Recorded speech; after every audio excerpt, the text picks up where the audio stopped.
All right, we're live on Facebook and we're recording, and this is our next episode of the Department of Kinesiology and Nutrition Sciences Behind the Vita podcast. And today we've got Michelle Samuel as our guest, and I've got co-host Ted Girouard. Ted, how's it going?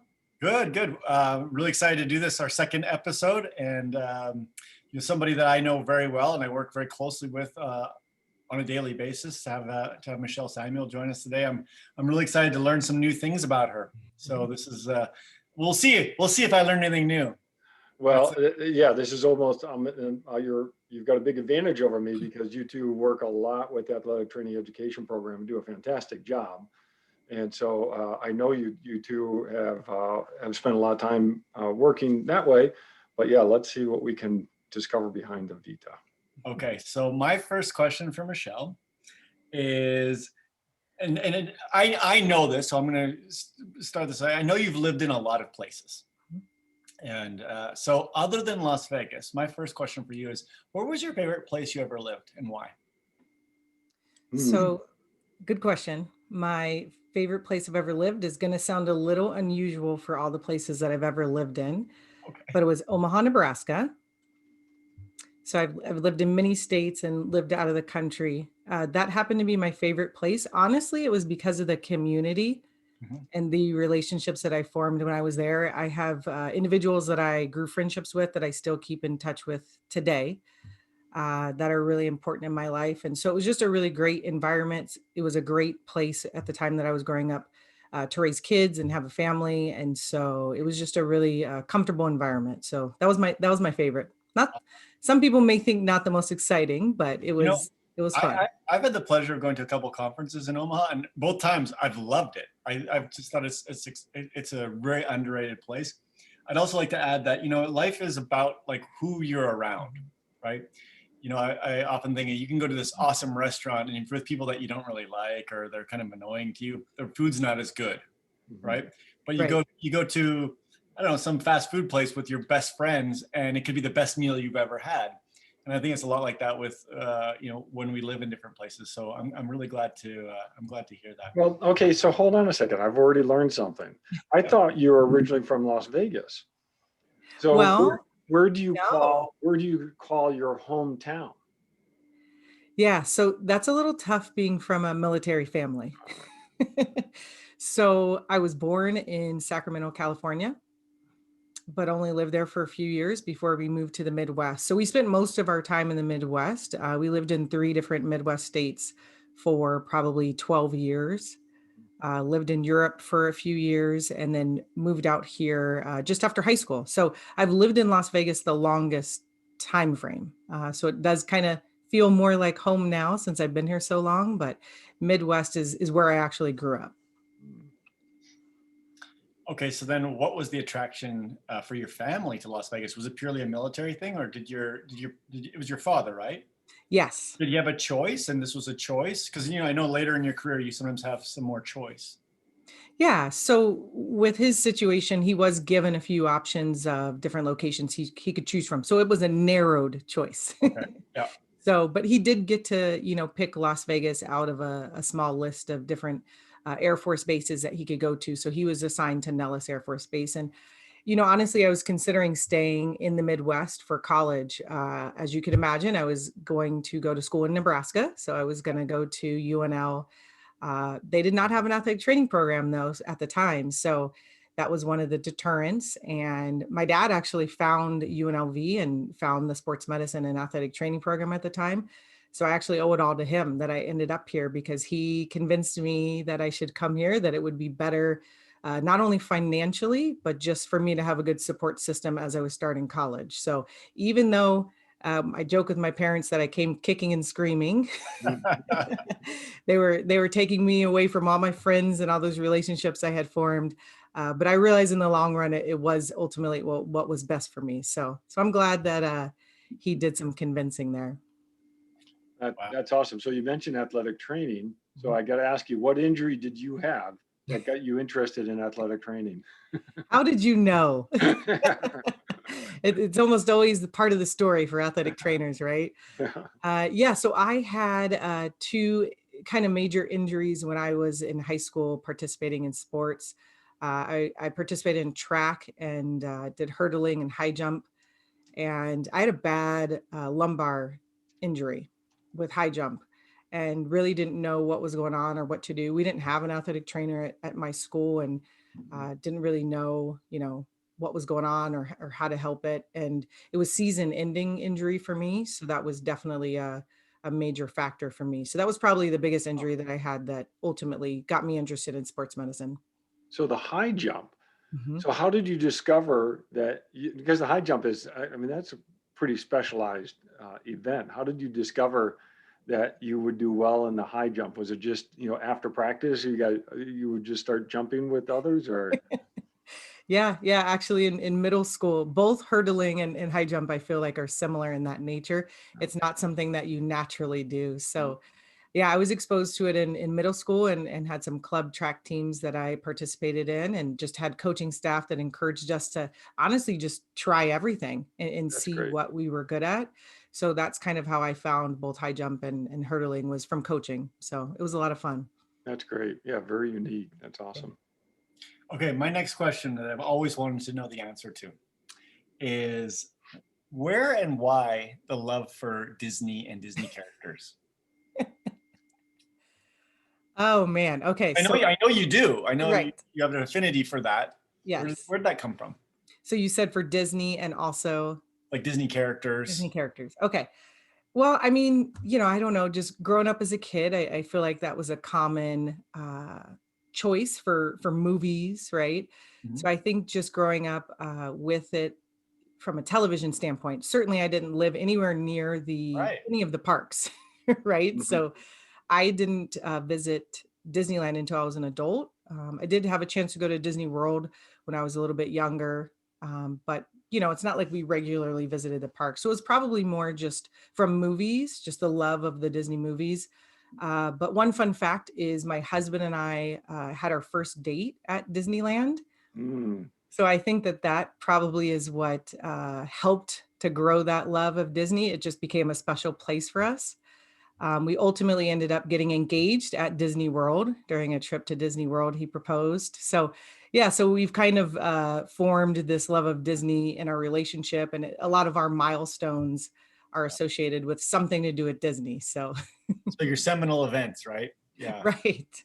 Well, that's awesome. I honestly, I didn't know. I mean, obviously, I know you're into Disney. We can see the Mickey Mouse car right behind you. So that's really fun to hear. Yeah. Thank Yeah, of course. all right, so let's go academically. When did you come to UNLV? So I first started here in 1998 to pursue my bachelor's degree. And like I mentioned, my dad steered me towards the athletic training program, luckily. So I started in the Department of Kinesiology as an undergraduate student, and eventually applied for the program, and spent a few years, during undergrad completing that program and the degree. That's great. And so when did you become faculty? Okay, so faculty was in 2011. I first started as a visiting lecturer. So I was fortunate enough that Ted and I had retained a great relationship after I graduated as being a student. I then became a preceptor for our program. And so I used to have students that would intern with me at the high school that I worked at. And so a visiting lecturer position became available. And so I applied for that and started teaching in some of the 100 level kinesiology classes. And then I ultimately applied for the clinical education coordinator program in 2012. So just about 10 years now, almost at the end of this academic year, since I've been full-time faculty. That's great. you. And It's then, kind of crazy. It's been 10 years. Right. Very crazy. yeah, you came in at a funny time with right around budget crunches, and Yes. man, we're dealing with more craziness now. It's tough. All right, so classes that you like to teach, or classes that you do teach.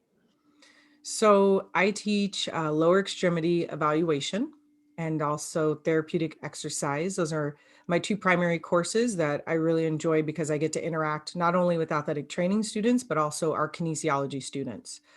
So I really enjoy those. I also teach a clinical class for the athletic training program one each in upper and lower extremity throughout the year of different evaluation techniques for orthopedic injuries. And then in the summer, I teach an emergency management course. All right. And when you teach, what are some of the key things you try to impress upon your students? Yeah, so probably my biggest focus is trying to provide them with real life examples from my background and my clinical experience to try to make the material as relatable as possible for them, especially with some of the more complicated, concepts or theories when it's a little bit challenging for students. I also try to convince them to, take advantage of every possible opportunity that's given to them. So just to be a regular active learner Mhm. who is always intrigued and interested in learning more. Because as we know, as faculty members, you can learn something new every single day. And so I try to just, impress that upon them and demonstrate that myself so that it can encourage them, even though it gets challenging. We all know it gets difficult, especially around those test times when you have lots of deadlines, lots of assignments. It's always going to be challenging, but I always just try to motivate them to keep pushing on and to keep trying to improve over time. So Michelle, you've been a well, I don't know before this, but a lifelong learner, right? And you are currently in school as well, I right? So am, yes. you're teaching and you're going to school. So Yes. can you tell us a little bit about what the impetus was for you to go on and do a PhD, and maybe a little bit about what you're researching? Sure. So honestly, I think my experience in my master's degree, I knew that I would eventually end up in academia. I had a great experience with my mentor, Bill Holcomb, who was my advisor for my master's degree. And I learned an extremely ton of information and just techniques from him on being an educator that I really wanted to use myself. And so I think I always knew I would end up in academia.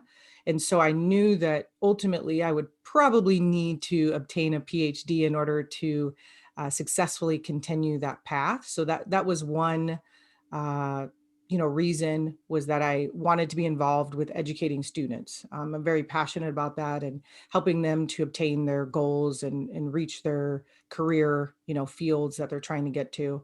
So that was probably my number one focus, was just wanting to be involved in that process with students and knowing that that was one of the requirements. The second reason, as Ted is well aware, is we've had some pretty big changes in athletic training happening over the last 5 to 10 years. And there was our degree requirement that's being transitioned to a master's degree from a bachelor's. And originally there was some talk that it would be required to have a PhD in order to continue working with the program. So that's probably what motivated me to start the degree, was because I, was wanting to stay working with the program, since that's where I'm most passionate, and knowing that it might be required to have a PhD to continue. It'd probably be a good idea for me to get started. Funny part about that is it's not required for my position. So I didn't have to do it, but I'm glad that I did, because I knew I ultimately had that career goal to pursue a PhD. So yeah, so that's probably the reason why. How about the research project, or the research that you're doing now? Okay, so my dissertation topic for my PhD is related to patellofemoral pain. So it's a knee injury that occurs. That's actually one of the most common causes of knee pain for physically active individuals. And I became really interested in this topic because of the debilitating effects that it has on people that end up with this condition. A lot of people that have patellofemoral pain end up having to dramatically alter their physical activity, or sometimes they just completely stop. And so to me, that was pretty astounding, that this one particular injury that not a lot of people used to talk about would cause people to just become inactive that were traditionally physically active. The next piece that got me really interested was the failure rate of rehabilitation for this injury. So about 75 to 90% of people with PFP end up ultimately not recovering from it. And so within 4 to 8 years, they're right back where they started, even though they've gone through therapy and treatment. So I became really interested in that and trying to find out, why is that? So the area within PFP that I decided to focus on is changes within the hip musculature and whether or not the hips are actually going through an inhibition that's causing the person to suffer from weakness of the hips. Mm. That has a whole cascading effect of, a variety of changes that happen to the hip and knee, and trying to investigate what's causing this. Why is the person suddenly having this inhibition? Primarily to the glute medius is the most common muscle that's impacted by this condition.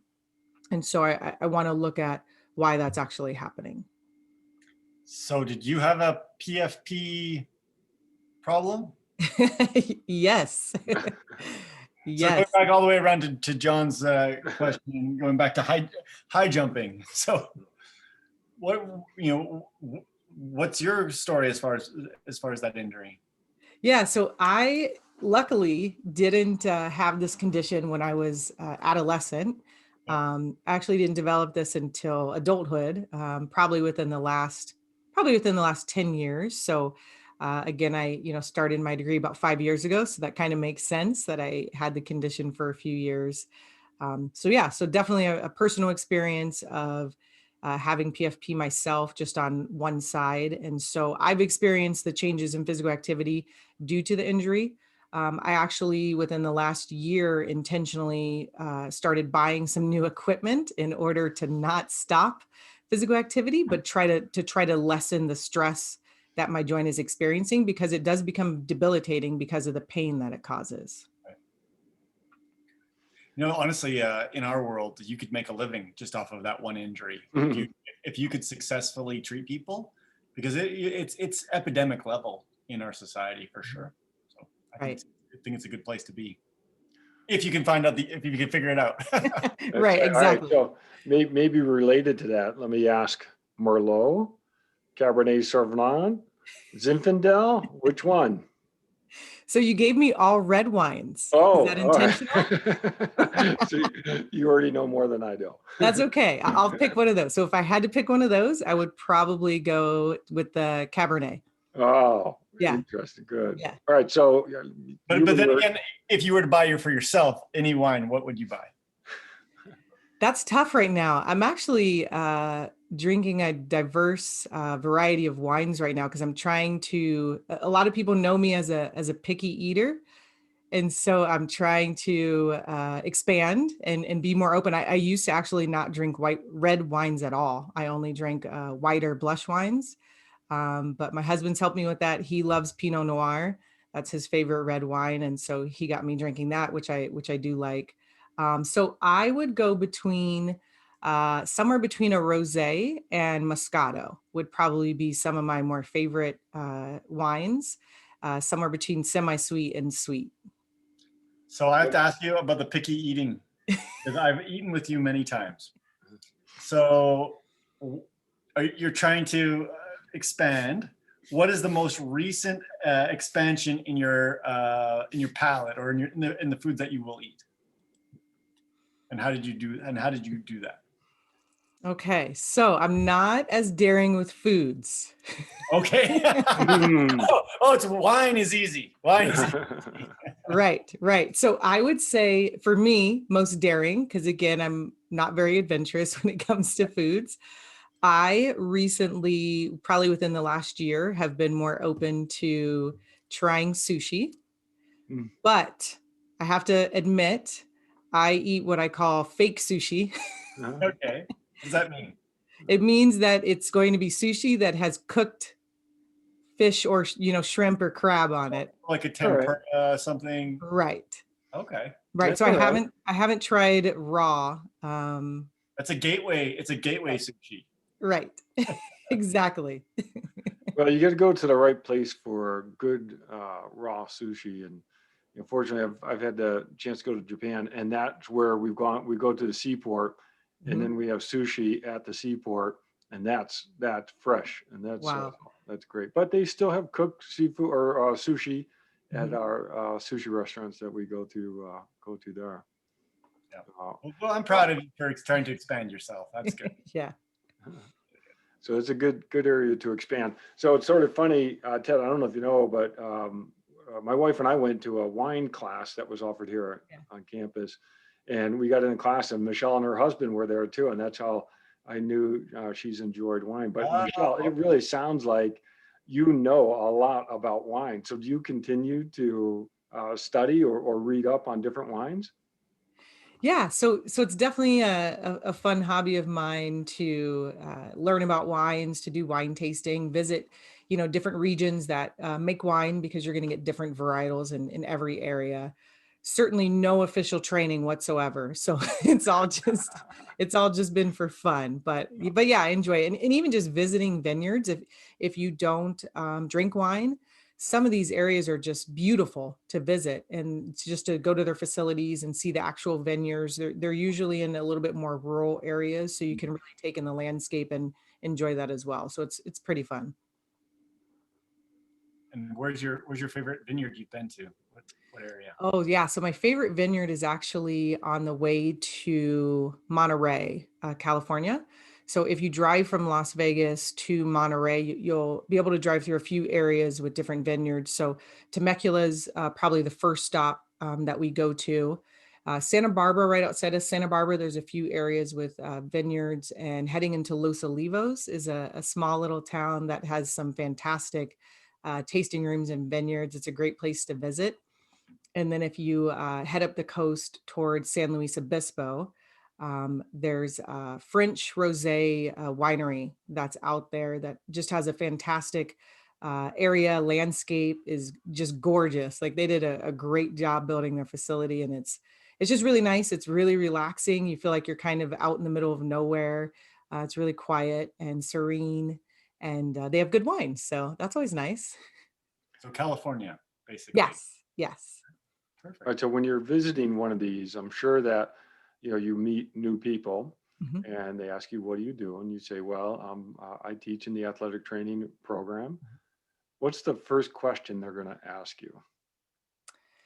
So I feel like the first question we always get is something about a current or previous injury that they've had. Always, it's like, oh, what can you tell me about my patellar tendonitis or about my, ankle problem? Yeah. So everybody always has some injury that is lingering or some experience that they had in the past with an injury. And so, yeah, I feel like the question is always something related to helping them with a existing or previous injury. And they want you to solve it in 5 minutes or less. Yes. I've had this for like 8 years. and and you start to talk to them and they're like, yeah, but just tell me what I need to do right now to make it better tomorrow. Yes. Yes. It's very, very difficult and very frustrating. Well, and I love it because, you are training athletic trainers to be first responders.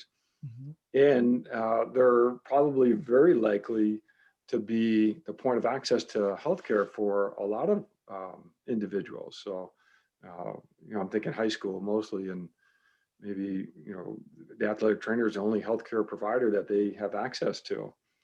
So, do you talk about that with your students? I guess I'm asking both of you now. I'll let Michelle answer.